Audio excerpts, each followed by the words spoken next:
వ్యాప్తంగా వైసీపీ పెద్ద ఎత్తున అభ్యర్థులను మార్చుతోంది. ఇప్పటి వరకు 4 జాబితాలను ప్రకటించింది. 58 చోట్ల సిట్టింగ్లను మార్చింది. కొందరికి స్థాన చలనాన్ని కల్పించింది.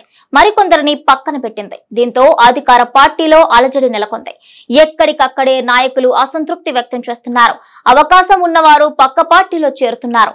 టికెట్లు కోల్పోయిన సిట్టింగులు, టికెట్లు ఆశించి రాని ఆశావహులు వైసీపీని వీడుతున్నారు. కానీ నాయకులు పెద్ద ఎత్తున వైసీపీకి గుడ్ బై చెప్తున్నా నాయకత్వం మాత్రం అదరడం లేదు, బెదరడం లేదు.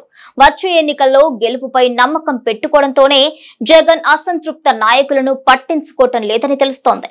వైసీపీలో ముసలం తలెత్తకుండా చూసుకోవాల్సిన బాధ్యత జగన్ పై ఉంది. ఇప్పటి వరకు నేతలు పార్టీని వీడుతున్నా ప్రభావం చూపడం లేదు. కానీ పండుగ ముగిసింది. చాలా మంది నాయకులు గంప గుత్తగా ఇతర పార్టీలో చేరే అవకాశం ఉంది. పెనమలూరు ఎమ్మెల్యే కొలుసు పార్థసారథి, ఎమ్మెల్సీ జంగా కృష్ణమూర్తి, ఎమ్మెల్యేలు రక్షణనిధి, ఎలిజా ఒకేసారి టీడీపీలోకి జంప్ చేస్తారని ప్రచారం జరుగుతోంది.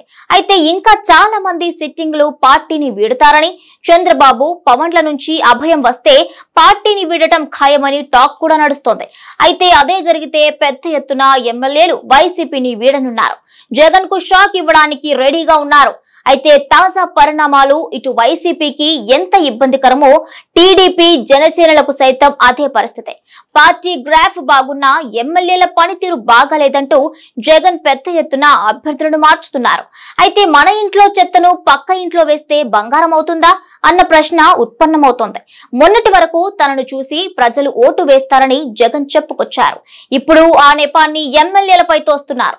అభ్యర్థులను మార్చినంత మాత్రాన వ్యతిరేకత తగ్గించుకోగలరా అన్న ప్రశ్న ఉత్పన్నమవక తప్పదు. కానీ అభ్యర్థులను మార్చి గెలుపు బాటను అందుకోవాలని జగన్ భావిస్తున్నారు. మరోవైపు తెలుగుదేశం, జనసేనలది క్లిష్ట పరిస్థితి. ఇంతవరకు సీట్ల సర్దుబాటు కుదుర్చుకోలేని స్థితిలో ఆ 2 పార్టీలు ఉన్నాయి.